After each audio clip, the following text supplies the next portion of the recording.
సదాశివసమారంభాం వ్యాసశంకరమధ్యమాం అస్మదాచార్యపర్యంతాం వందే గురుపరంపరాం.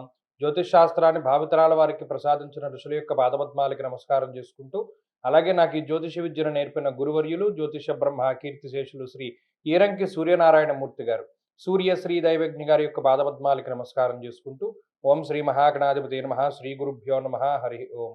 వీక్షకులందరికీ నమస్కారం. మిథున రాశి వారికి గత వారంతో పోల్చుకుంటే ప్రతికూలించేటువంటి గ్రహాల యొక్క సంఖ్య తగ్గింది. మరీ ముఖ్యంగా జన్మ రవి యొక్క దోషం తొలగిపోవడము, అలాగే బుధుని యొక్క వక్రగతి కూడా తొలగిపోవడం లాంటి అంశాలన్నీ కూడా కొంత మానసిక ప్రశాంతతకి దారి తీస్తూ ఉన్నాయి. రెండవ స్థానంలో ఉన్నటువంటి గురు బలము, అలాగే చంద్రుని యొక్క బలం ఈ వారంలో ప్రధానంగా చెప్పుకోవచ్చును. తద్వారా మానసిక ప్రశాంతతని పొందగలుగుతారు.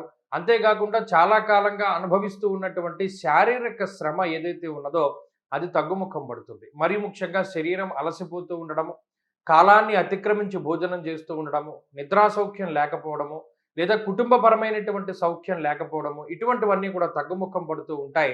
మరీ ముఖ్యంగా శరీరం కొంత కష్టపడేటువంటి పరిస్థితుల నుండి కొంత బయటపడడానికి అవకాశాలు ఉంటాయి. అంటే చాలా ప్రయాణాలు చేయవలసి రావడం, ఇటువంటివన్నీ కూడా తగ్గుముఖం పడుతూ ఉంటాయి.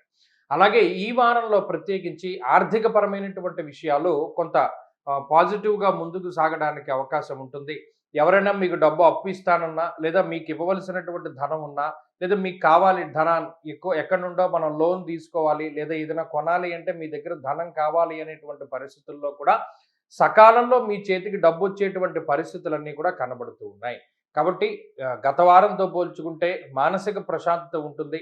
కుటుంబ సభ్యుల తాలూకు అనుకూలత కనబడుతూ ఉన్నది. జీవిత భాగస్వామి కానీ, కుటుంబ సభ్యులు కానీ మీకు అనుకూలంగా ఉండే పరిస్థితులు గోచరిస్తూ ఉన్నాయి. విద్యార్థులకి గ్రహస్థితి చాలా అనుకూలంగా ఉన్నది. పోటీ పరీక్షల లాంటి అంశాల్లో, లేదా ఉద్యోగ సంబంధమైనటువంటి ఇంటర్వ్యూలు లాంటి వాటిల్లో కూడా మంచి ఫలితాలు సాధించడానికి అవకాశం ఉంటుంది. ఈ రాశికి సంబంధించినటువంటి స్త్రీలలో కొంత ఉత్సాహం కనబడుతూ ఉన్నది. ఆరోగ్య పరిస్థితులు మెరుగుపడుతూ ఉన్నాయి. మిథున రాశి వారు ఈ వారం మరింత అనుకూలమైనటువంటి ఫలితాలను సాధించడానికే ఎక్కువగా ఈ రాశివారు సుబ్రహ్మణ్య స్వామి యొక్క ఆరాధన చేస్తూ ఉండడం చెప్పదగినటువంటి సూచన. ఈ వారంలో కలిసి వచ్చేటువంటి రోజు గురువారంగా చెప్పవచ్చును. అదృష్ట సంఖ్య 2, అదృష్ట వర్ణము పసుపు రంగు. తదుపరి కర్కాటక రాశి.